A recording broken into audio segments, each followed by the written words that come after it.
সকাল সকাল রেডি হয়ে চলে গেলাম দাদার শ্বশুরবাড়িতে। আর আমরা কে কে গেলাম, কি কি করলাম সব থাকছে এই ভিডিওতে। আমাদের বাড়ি থেকে বৌদিদের বাড়ি খুবই কাছে, তো আমরা ভাবলাম যে আমরা বাইকেই চলে যাই। আমি আমার ছোটদার গাড়িতে উঠেছিলাম আর বৌদি এবং বড়দাদা কিন্তু এক গাড়িতে উঠেছিল। বৌদি কিন্তু খুব খুশি ছিল, কারণ অনেক দিন পরে সে তার বাবার বাড়িতে যাচ্ছিল। সে একদম সুন্দর একটা শাড়ি পরে নিয়েছে।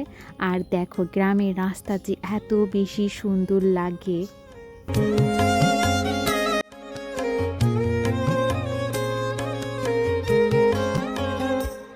আর যাওয়ার পথে কিন্তু আমরা অনেক মজা করতে করতে গিয়েছিলাম। আর আমার সাথে যে স্নিগ্ধা ছিল তার সাথেও অনেক মজা করেছিলাম। আর বৌদি তো দেখো, বৌদি কিন্তু মহা খুশি, কারণ সে তার বাবার বাড়ি যাচ্ছিল। তো আর পৌঁছে গেলাম বৌদিদের বাড়িতে।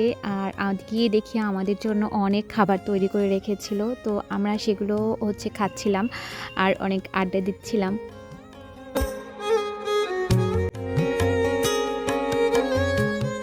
আর বৌদি খাবার পরিবেশন করতেছিল।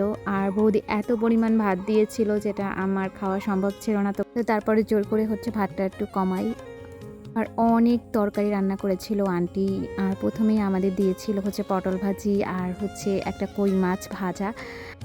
আরও অনেক তরকারি ছিল যেগুলো আমি ভিডিও ক্লিপ নিতে আমি ভুলেই গিয়েছিলাম, কিন্তু এই কই মাছটা ভাজাটা কিন্তু অনেক বেশি মজা ছিল। তো খাওয়া দাওয়া শেষ করার পরে আমি চিন্তা করলাম যে বাইরের দিকে একটু ঘুরে আসি। তো এই যে একটু ভিডিও করে নিয়েছি, আর এই ভিডিওটা কিন্তু সবাই অনেক বেশি পছন্দ করেছে।